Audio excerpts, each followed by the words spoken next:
Maja och Antonia.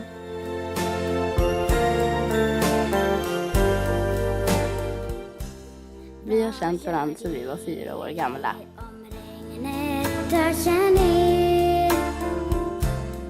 Genom våra 14 år tillsammans har vi upplevt både sorg och lycka. Men mest lycka eftersom att vi alltid har haft varandra.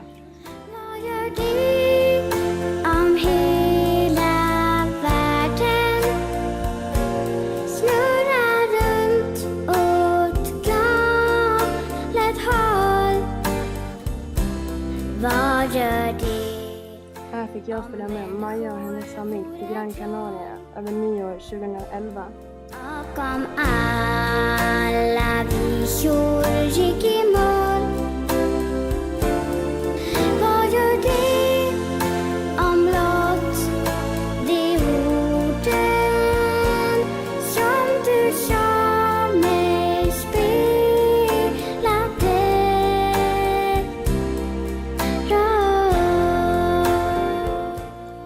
Om vi skulle berätta allt om oss så skulle det ta dagar, så vi nöjer oss med några få meningar. Så tack för oss. Jag kan leva i